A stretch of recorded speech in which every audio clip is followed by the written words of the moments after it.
Last week, the Prime Minister and his wife of 18 years announced they were separating. Some people made memes and jokes, turning it into political fodder. Others conversed about how hard that decision would be privately, let alone to announce it publicly. And also, what about the impact on their kids? Very few politicians will tell you they got into the gig for the glory. There's a desire to make change or do something for the people in their community. But there's also a toll that isn't talked about. Today, we're talking about the impact of politics on private life. Coming up, we'll hear from longtime Saskatchewan Party MLA Nancy Hepner. She entered politics after the death of her father, winning the seat that had been held by her father, Ben. We'll also catch up with Melissa Fiacco. Her father, Pat, served as mayor of Regina for 12 years, being sworn in just days before Melissa's 16th birthday. We're starting today's show talking to someone who will be a familiar name.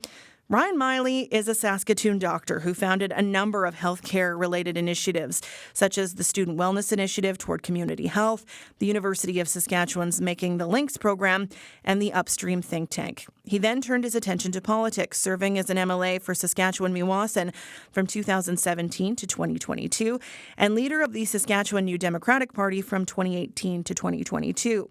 He resigned from his role as leader and as MLA just over a year ago. His wife Molly is also a doctor. They have 2 sons.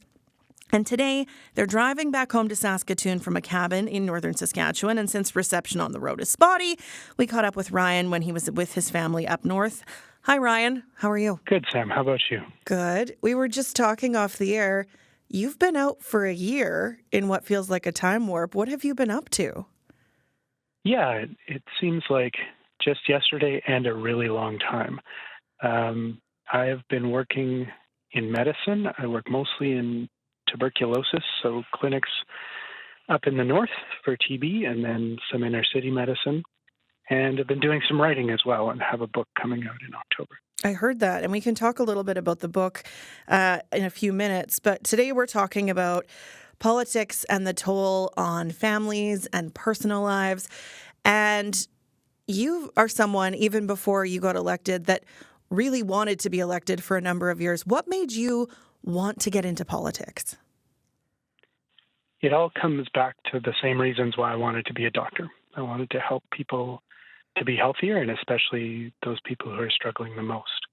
And I really liked the work and like the work again of working directly with patients. But I so often see the way in which political decisions that influence whether people have enough money, a good place to live, a decent education, how much that influences their health and how that's outside what a doctor can really address. So I wanted to try to make a difference in people's lives at a higher level. When you got elected, did you feel like the hype lived up to reality? Yes and no. It's difficult to make change and especially difficult in opposition. At the same time, I felt like we were in the middle of the most important debates. And those were debates around things like housing and energy policy. And then we found ourselves in the middle of a pandemic. And if health and politics ever collided quite that much, I'm not sure what it was. Mm-hmm. As soon as you became leader of the NDP, I mean, you'd been a doctor for a long time in Saskatoon, well known in Saskatoon. You instantly had people who didn't like you because you were aligned with a party purely based on politics. Was it hard to adjust to that shift? It is funny to go from being someone that just people decide whether they like or not because they have an interaction with you versus somebody that you're either in their good books or their very bad books just because of what side you're on. How did you deal with it? You know, I didn't find the opposition from people who were of a different party or a different philosophy that hard to take. I got used to it and recognized that's politics. Mm-hmm. And there are always going to be debates and there's always going to be division, and that's okay.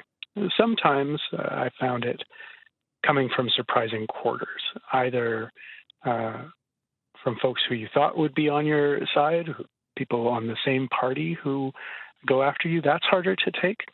And I also found the legislature was and this isn't new territory, everybody knows this, but it's surprising when you get in there and realize how small the debates are and how petty and how much sort of bullying instead of this is where we're making decisions that matter more than maybe any others being made in the province, and they're being made in often childish and game-playing ways. The left is notorious for eating its own. What was the hardest criticism to take? I don't know what the hardest criticism was to take, but it certainly was difficult. And I look back to that period. I left in late 2022, mid 2022, in the midst of, we're just coming out of the worst of the pandemic. It had been a hard couple of years. Mm-hmm. And to be honest, our party and our caucus weren't in great shape. And I think a lot of people were not in great shape mentally, emotionally, and people were hard on each other. And that was frustrating to see, especially at a time when we had hope, both within and across parties. At the beginning of COVID, we had hope of saying, hey, let's work together. Let's really try and make the best decisions here in a truly challenging time. And instead we saw decisions made that really made life worse for people. Stepping away from the politician Ryan to Dad Ryan, you had young kids while being a doctor and leader of the opposition in a pandemic. Your wife, also a doctor. What toll did all of this take on your immediate family? I mean, forget your extended family, but just your small immediate core. Melly was talking about this the other day. She's a pediatrician and probably busier than I am, no matter how many jobs I'm doing, just because she's very, very intense and very dedicated. And we also have a 5 and an 11-year-old sons. And she was just saying the other day how we sort of got used to life in politics and me being away as much. But now looking back and spending the amount of time we are together and being as present as I am now, it's hard to imagine doing that again. And it really, you don't notice it when you're in it, but when you step back and look back at it, you realize, oh, that was really hard on us. And I think there's the way politics is done, all the time away from home, all the time in Regina, you don't see a lot of parents of young families, fathers or mothers, from outside of Regina who are able to keep that going. Take me back to the moment you decided you were done. Was it one very specific moment? Was it a mountain of things that you ended up at the top of? When did you know, I don't want to do this anymore? It was a mountain of things that built up over time. And I think a word that we all heard a lot of during COVID was burnout. Mm-hmm. I think I was experiencing burnout. And the day after we lost the by-election up here, I'm in Buffalo Narrows today.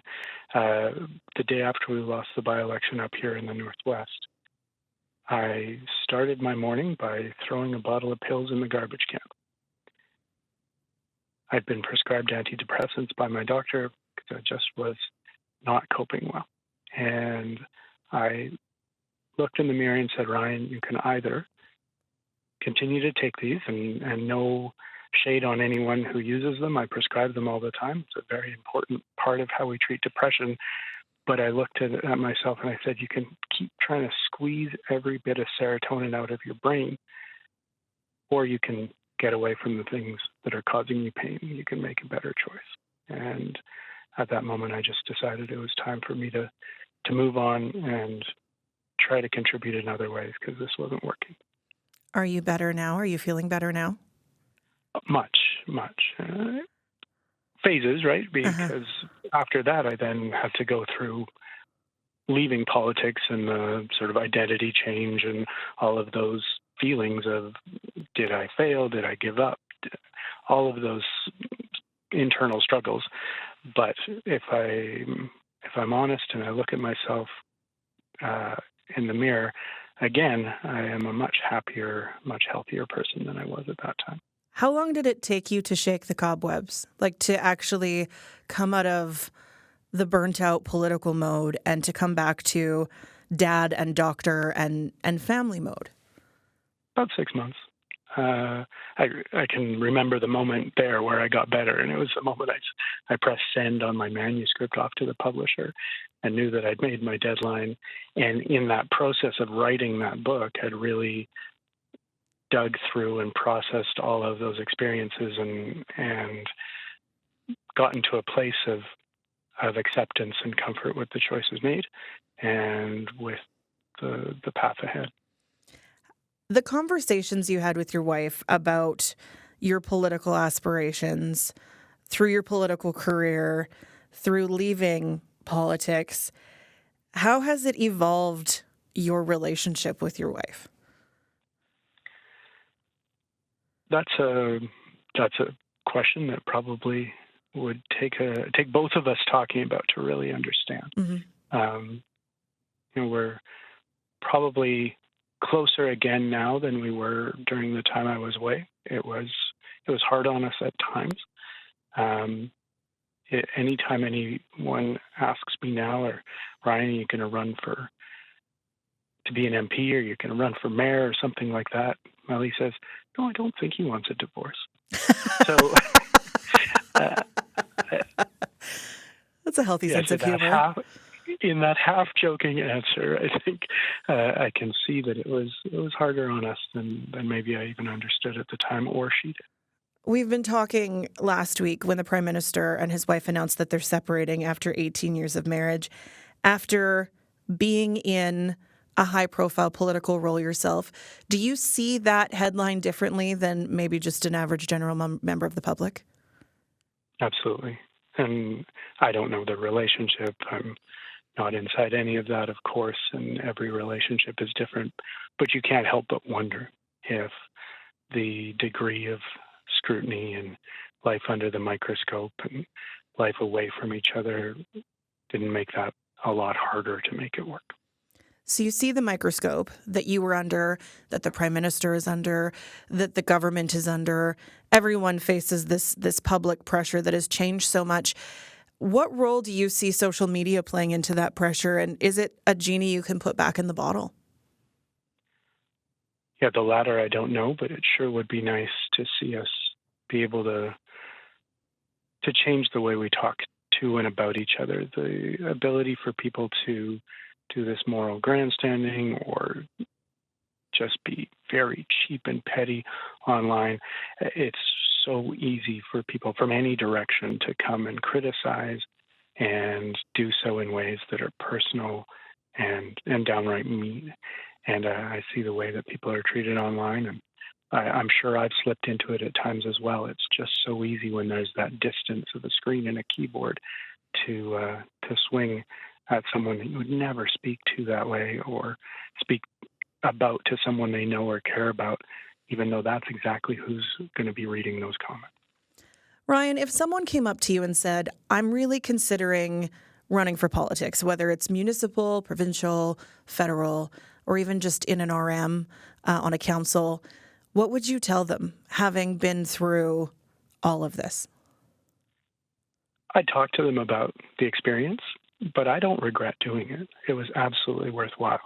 And had the circumstances been different, I might have done it longer. It matters. That work matters.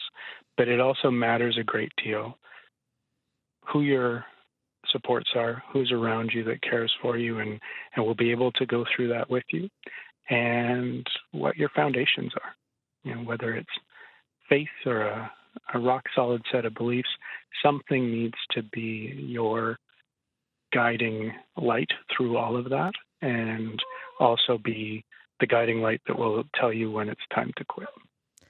Before we let you go, quickly tell me about when the book's coming out. We will have you back on to talk about the book when it comes out, but for people who are wondering about this manuscript that you sent to your editor, tell us about the book. Sure. So the book is called A Healthy Future, Lessons from the Front Lines of a Crisis, and it really looks at our experience of COVID in Saskatchewan and in Canada, and told from my point of view as a politician at the time, but also someone who went back into clinical practice to help out, and walks us through those waves and what we experienced. I think it's really easy for us to say, okay, that's done with. Let's not talk about it anymore. That's how I feel about it too. But it's really important that we dig into what we just went through and the choices made, and try to learn something so that the next crisis, whether it's a pandemic or something else, we have a better way to approach it. Brian, thanks for your time and for your public service too. Thanks very much, Sam. You have a great day. Ryan Miley is a Saskatchewan doctor and former MLA and leader of the Saskatchewan Party. His book, A Healthy Future, Lessons from the Front Lines of a Crisis, is coming out later this fall. We're asking for you also to send in your experiences or your thoughts on public and private life when it comes to politicians. Donna sent us an email. It says, unfortunately, a private life doesn't exist if you're on politics. In today's society, a politician is free game to not only society in general, but to the opposition, always eager to dig up dirt to advance their political position. Politics has become a dirty game where bullying and falsehoods are not an exception, but the rule. We in Canada are following the Trump rule: attack, lie, and never accept blame for the party's shortcomings. Today, we're talking all about private lives and political lives and the toll of politics on families and relationships. Nancy Hepner was born into a political family. She got her start in politics door knocking for her father, Ben Hepner. He was the MLA for Martensville. She spent years working on Parliament Hill but returned to Saskatchewan when her father died of cancer in 2006. She went on to win his seat in a by-election and served as the MLA for the Saskatchewan Party in Martensville-Warman from 2007 to the fall of 2020. She did not seek re-election, and she's now busy serving on various boards. Her work prevented her from joining us live today, so we caught up with her yesterday. Hi, Nancy. Hi. Okay, so we're talking today all about the toll of political life on private life. How big of a toll would you say it's taken on your private life? It definitely does take a toll. I know, especially when I was a cabinet minister, you're in Regina a lot. So you're away from family for weeks at a time. You know, if you're lucky, you get to pop home on holidays. And then the flip side to that is when you are at home and you're just running errands and, you know, kind of doing your daily life, there's no time off. If you meet people in the grocery store, you're walking down the street, they want to chat. It's your job to chat with them, which is fine. It's what you sign up for. But there's really not a lot of downtime, even when you think you're having downtime. Mm-hmm.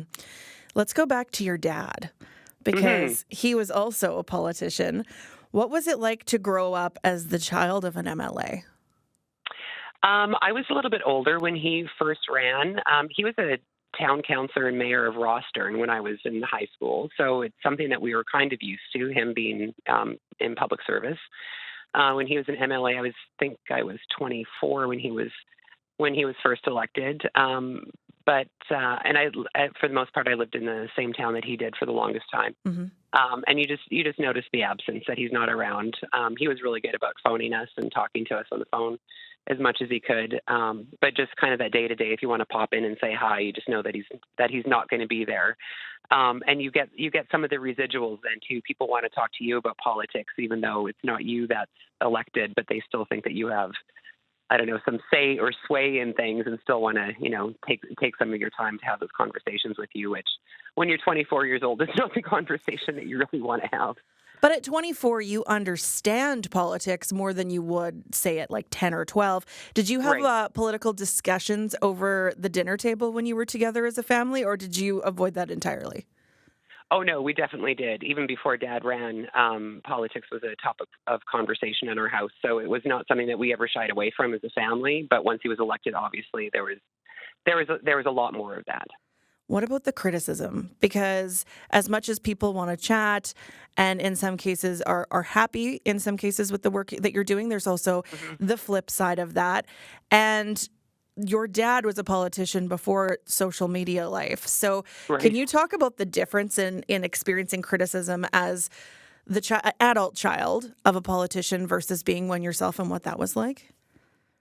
I think there's a big difference. I think social media has, in some respects it's better because you, from political side, you can get your message out and have those conversations. But the downside is the criticism. People will say stuff online that they would never say to your face. Dad was always willing to take phone calls. I know that he spent hours in the evenings phoning constituents, and if people wanted to phone him at home or stop by, he would stop what he was doing and have those conversations. And they were not all pleasant. And he was willing to take that on, but obviously he never faced the social media stuff, and that vitriol that happens on social media doesn't necessarily happen face to face. So I think there's probably a big difference in the last 15, 20 years about what politicians face when it comes to criticism, and just the level of criticism and the language that's used is probably far different. Although Dad did get some nasty phone calls, there are still those people who will have those conversations to your face, but not in the same level as what happens on social media. So all of that said, what made you want to become a politician? I love the idea of politics. I do believe it's public service. That's the way we were raised. Like I said, Dad was a mayor and a town councilor. My mom was on local school boards. Public service was something that I grew up with, not as an exception, but just a normal thing in our family. And so when the opportunity came, and I love politics. I was a staffer in Ottawa before that. I love politics. I love knowing that you can make a difference. I like policy formation. I actually don't mind reading over the legislation when it's in draft form. I like having input. I'm a very curious person. I like knowing everything about everything and knowing that you can do good for people. It seems a little bit idealistic, but it's actually true when you're doing this job, that you can make a difference in people's lives. And I just thought I had something to contribute. Knowing the work that Dad had started, it just seemed like a natural progression for me to follow him. So how did it feel to get elected? It was a little bit surreal because it all happened so fast. Dad had passed away in September of 2006, and the nomination was in November, and the by-election date was in March of 2007. It all happened so fast that looking back, it's all actually a bit of a blur. I remember clearly the day getting sworn in into the chamber as an MLA. I believe it was March 9th of 2007. But it's really a blur. I don't for a minute regret doing it, even though it was an odd time in my life. I think it was the right decision, and I enjoyed the time that I had. It felt right doing it. I didn't question my decision while I was in the midst of it and running for the nomination and running for the by-election. I think it was the right decision at the time. When you say it was an odd time in your life, is it because you were trying to navigate losing your dad and then taking on this new career? Yeah, and then you worry about, filling his shoes. He was a big personality. He was everybody in caucus is important, but when you consider part of his legacy as being one of the founding 8 members of the Saskatchewan Party, it was a lot to live up to. I probably put far more pressure on myself than anybody else did. And knowing that coming in, I'm proud to be Ben's daughter, but I wanted to be Nancy and stand on my own 2 feet. And I think I accomplished that. I think I made my own path and made a name for myself. But knowing that Dad's legacy was, sitting on my shoulder a little bit. I can imagine. Yeah. How did all of this impact? Like, you're navigating this yourself. How did this impact your family? I helped raise my nieces, who are now 26 and 29, but I've been looking after them since they were in their early teens. And so they lived a lot of this with me, so it wasn't just me. And, they saw the good and the bad. I remember once they were in a parade car with me. We were in a parade in one of my communities, and there was one guy sitting on his front lawn who apparently was not a supporter of mine, which is totally fine, and said some inappropriate things as we were driving by. And the girls at the time, I think, were like 13 and 16, something like that. And they were mortified, and trying to explain to them that it wasn't personal, that they didn't have to worry about it, that they could feel safe, like we're fine. But knowing the impact that they had, because they're like my auntie's a nice person and I love my auntie. Why is this guy saying, nasty things about her? And so they saw some of the bad things. The other side is me being gone a lot too. So that I think that part is hard on family, is just being gone a lot. Did you feel like you had to shelter them from the criticism? No, because I actually think it's an important thing in life that to be able to deal with the negatives, being able to deal with criticism, because nobody, regardless of what job you have or vocation or what you choose to do, there's going to be people that you encounter that are not going to be fans of yours or have something, nasty to say. And I think it's an important life lesson to be able to deal with those things. And I think they just saw it on a different level than other people would have. But I didn't want to shelter them from what it was. They know that the job was hard. But I think they had a respect for me, knowing that I was navigating it and still keeping a good attitude about things, even if things didn't necessarily go my way. When you decided not to run again, what did they say? They didn't really say anything. They were older by that time too, so it's they're on their own doing their own thing. Mm-hmm. I think they're proud of the job that I did. I think they were happy to have me around. But they're not gonna. What about more. the family tradition? Are they going to carry the political torch? No, I asked them that. I'm like, you guys, if one of you runs for the nomination, be third generation Hefner, and they're like, we don't want your job. They just flat out said no. Okay, so just last week, there was news that the Prime Minister and his wife are separating after 18 years of marriage. Mm-hmm. Do you see that headline differently after being part of political life, both as the child of someone who is a politician and also a politician yourself? I don't think so. The fate of somebody's marriage, that affects anybody regardless of, where you are in life and what you do. I got married for the first time 5 years ago. I started dating my now husband when I was elected. So we saw each other on weekends. It's a tough way to have a relationship, mm-hmm. To be gone that much. But you make a choice and you manage. But not every marriage is, going to be successful. I feel badly for the kids because mm-hmm. this is so public for the Prime Minister. I think people should leave them alone and let them get through this the best that they can as a family. He happens to be a public figure, as does she, to a certain extent, which is the downside of how things have worked out for them. But I you see stuff on social media and it's horrible. And it's really nobody's business. It's our business because he's the leader of our country, and obviously we're going to know about it. But the rest of it, I think the family should be left alone to deal with this, like any family should be able to deal with it on their own. Nancy, I have to ask about your husband because you said you started dating while you were still in office. Yeah. It's one thing for your girls to see some of those things as they kind of watched you go through the whole thing, but him just coming into it, what was it like for him to watch the highs and lows of political life? He's a really easygoing guy, and which is good because I'm not necessarily easygoing all the time. And he's a really easygoing guy and incredibly supportive. And if he knew I was having a bad day, I just knew that he was there to listen and make sure that I was feeling okay. He's not politically involved. Which I think it was actually good for me because I go home and it's a completely different headspace when I'm with him.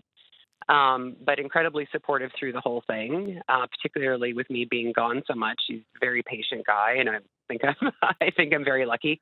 Flip side is I think he's a pretty lucky guy.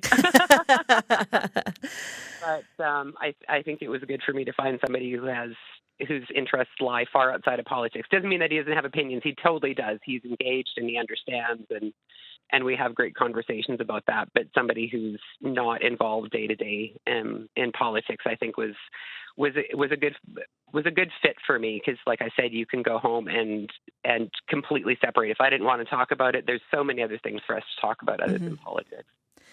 We have been watching over the years, and as a female, I'm sure this is important to you also, to see more women, more representation in politics. But you see the vitriol, you see the social media, you see what's happening with the Prime Minister and his wife and their kids.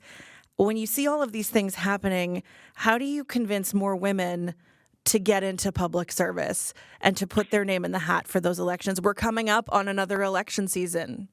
Yeah.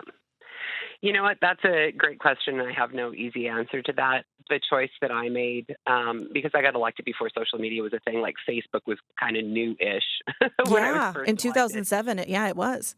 Yeah, it was kind of a new thing. And I made a conscious decision, as social media progressed, to actually not be on social media at all. I have a personal Facebook account, which is honestly just personal stuff. It's people that I would go for coffee with tomorrow. There's no strangers on there. It's not peripheral people. It's really just my own private one. And I just did not engage in social media. You can tell yourself, well, I'm not going to read the comments, but you do, right? It's human nature to go back and read those. And I'm like, I know me. If I have these accounts, I will go and read them, and words stick in your head. Whether you believe them or not, those words roll around in your head. And I just made the conscious decision to not be engaged on that on any level. I'll go out and, meet people where they live and talk to people on the street and communicate in other ways.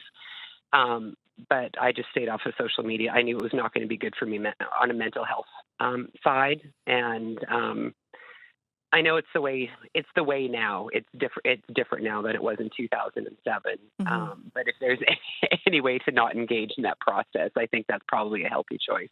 If there is a woman that's listening, though, and is thinking, I could really make a difference and I want to do it, but I don't know what that step is, what would you tell them? My first suggestion is to find a woman who's involved in politics, whether it's municipal or provincial or federal or whatever level, and just sit down and have an honest conversation, and ask the questions that are on your mind to see, because a lot of times we hear the bad things about being involved in politics, but there's so much good. There's so much good that you actually do. And actually make a difference in people's lives. And like I said before, it sounds idealistic, but you actually can make those differences. Find somebody that you trust to have a conversation with, and guaranteed at the end of the day, at the end of that conversation, the pros will outweigh the cons. Nancy, thanks so much for your time today and just for sharing your family story with us. I appreciate it. Thank you so much. Nancy Hepner served as the MLA for the Saskatchewan Party in Martensville-Warman from 2007 to the fall of 2020. If you have any thoughts after listening to Ryan Miley and Nancy Hepner and their experiences in office, we'd love to hear from you. bluesky@cbc.ca if you'd like to shoot us an email. And now moving into studio, Pat Fiacco is a household name in Regina. He served as mayor from 2000 to 2012 and has held several high-profile jobs since then. But for our next guest, Pat Fiacco is dad. And Melissa Fiacco turned 16 just days after her dad was elected mayor of Regina. She came of age in a household where politics was part of the day-to-day, and it has shaped how she views politicians and how people treat them. Thanks for being here. Thanks for having me, Sam. We've been listening to Ryan Miley and Nancy Hepner, and as you're listening to their experiences, what stood out to you? I think what resonates most is the reality that these people that we view in their roles as mayor or member of legislative assembly or prime minister is that these are human beings. One comment that really resonated with me from Donna was, the reality is that you don't get a private life. And I would challenge that because, these individuals who are pursuing, leadership, their children aren't making the decision. Their families are not making that decision. And so you accept the responsibilities of that role as a family member, but that does not mean that, they are required to lose the privacy that a member of public service does. Mm-hmm. I want to go back. Full disclosure, Melissa and I went to high school together. We're exactly the same age. We went to the same school. We graduated the same year. We lived in the same end of the city. So in the essence of full disclosure, we both went to Riffle. We both graduated in 2002. It was a long time ago. Both Royal alumni. Yeah, aging ourselves. But going back to high school, I remember when your dad got elected. But what was it like for you going through that election period? Because he was following Doug Archer. It was pretty high profile at the time. And you were not 16 yet when all of this was going on. So what was it like? I remember watching it, but what was it like for you? Yeah, I was on the cusp of turning 16, so I was in my teenage years, and it was, the perspective I have reflecting on it is now obviously very different. I don't think I knew what it would be like until we were actually experiencing it. So it was tremendous change, very fast, that required us to adapt at a very formative time in our lives. I was 16, my brothers were 13 and 12, and what did it feel like at 16, though? Forget the perspective now. What did it feel like as 16-year-old Melissa? To be totally truthful, it was very difficult. And for me, the reason, particularly in my teenage years, why it was difficult was I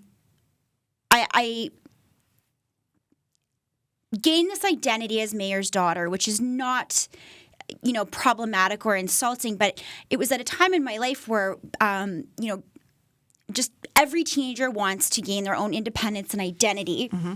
And, I felt like I was so disconnected from that, in that my own identity was, rooted in his. And I was really self-conscious about this the perception that whatever I achieved was entirely because of my connection to him. And, shaping my own identity was really important to me. And I felt like I lost that for many years. So did you feel like you were held to a higher standard? I don't know if I necessarily felt like I was held to a higher standard. Nothing in our household really necessarily changed. My parents their parenting style was very driven by their values. My parents were very young parents too. They were 38 years old when Dad was elected, raising 3 teenagers. And I think really the only change was really impressing upon us the importance of the reality is that the role exposes our family to greater criticism and greater scrutiny. And, accountability and responsibility were really important in the choices that we made, all at a time where, we were very typically rebellious teenagers. And I think for me, there were moments where I was really resentful of that because I didn't choose for Dad to become mayor. And, in later years, I think I could approach it with a very different perspective because he was mayor up until my very late 20s. But, in those teenage years, there was moments where I really resented it. And then there was moments where I was just incredibly proud and recognized I had a perspective that so few will ever have. Your dad was mayor before social media. Yes. Was what it is now. And you didn't have to experience social media then either. But how do you think that has changed things for even like someone like Sandra Masters who has kids? Yeah, so social media was emerging kind of, in the mid of his term as mayor. And so, he had a very strong Twitter presence, for example. And, there were moments where you would observe the criticisms that he was receiving, he and his council were receiving. And, sometimes that was really difficult because what I noticed was the criticisms were very misinformed. And so you had to really practice emotional impulse control because, you feel protective of your family, but you're also seeing these criticisms that are, sometimes very misinformed. And then you're also recognizing that you have a bias in, wanting to protect, your father. I would say, it's changed tremendously that, I feel very grateful. I think that we were more protected from it, just given the timing of its emergence. But I had to really learn how to, and practice, ignoring a lot of the negativity. I will also say, though, there wasn't the kind of negativity and vitriol we see now. People were mostly very kind. Mm-hmm. No, that's not necessarily the case. I don't know. I think not. I think that the way in which, I think it's really important. We have to be critical of our elected leaders. It's a measure of accountability. And I also think it demonstrates that, people are engaged in what is happening in their communities. However, the criticisms and the ways in which they're delivered now are just callous and cruel. Like, it's you can criticize policy, you can criticize, choices in governance, but the ways in which people are so attacked personally, I think that is just, it completely diminishes, and it's just, it ruins the conversation in what should be really constructive dialogue. And social media isn't necessarily always a space for constructive dialogue, but the moment in which you're attacking someone personally, you're just completely distracting from what might be really worthy criticisms that require thoughtful discussion and evaluation. Okay, we've talked about how it can be hard, and we can come back to that. But I want to talk about the perks. Yeah. Because there's got to be some perks to being the mayor's daughter. Tell me about the perks, Melissa. Yeah, I would say, I want to emphasize, Sam, overall, the experience was extremely interesting, positive. If I could relive it, I would. Some of the perks, like I got to meet the Rolling Stones. I got, there's a lot of perks in that way. Honestly, though, I would say the greatest perk is, the kindness in which people showed. We would be in spaces, because for Dad, he was always mayor, whether it was at the grocery store or my nephew's swimming lessons or wherever we were, he was the mayor. And so people were always inclined to approach him in conversation, but they did so with such kindness. And it continues to today where, we're walking through Mosaic Stadium before kickoff, and he will be approached, and people are very kind and generous. And I would say, actually, that's the greatest perk. But you did get to meet Mick Jagger. I did get to meet Mick Jagger. I did. I got to meet Prince Charles, and while we know not everyone are monarchists, I personally am fascinated with the monarchy. So for me, that was a significant moment. I got to experience a lot of Grey Cups with a perspective that I think not a lot of people would, and I am very much a Saskatchewan Roughriders fan. And so I think, in those ways, I would say another perk is, I think, honestly, the conversations that we had together as a family really expanded our knowledge of, municipal and provincial and federal governance. I think it really instilled in us, a really authentic care about wanting to understand what is happening within our communities, how very important decisions are made from a policy perspective, what the roles of each government are. We are very aware and engaged locally and globally in relation to politics. That said, you probably have a better understanding of politics than a lot of people do, and from a younger age, just by nature of all of the conversations that your dad had to have with different levels of government about different policies. Nancy talked about carrying the family torch in politics. You have worked in communications and politically adjacent in your adult life.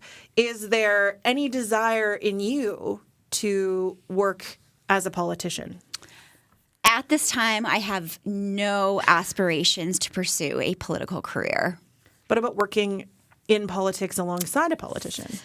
That is a space, absolutely, that I've considered entering. That, to me, is actually what is most fascinating. I think, the role of administration in relation to government is really fascinating. And there have certainly been moments where I will watch a media address, or I will, read a quote, and I will think, I perhaps would counsel them to phrase that in a different way, or I perhaps would have prepared them with different or more questions and how to respond. So you've been raised to think politically, whether you like it or not. I think so. It's interesting because I remember being really young, and I would watch I don't know, at the time it was Live with Regis and Kathy Lee. I'd watch a celebrity interview, and I would observe, or even the evening news is probably a better example. And I would watch how people would respond to interview questions, and in my head I would be thinking about how I would have rephrased that, what could have been a more concise. When you were how old? young elementary, grade 5 even.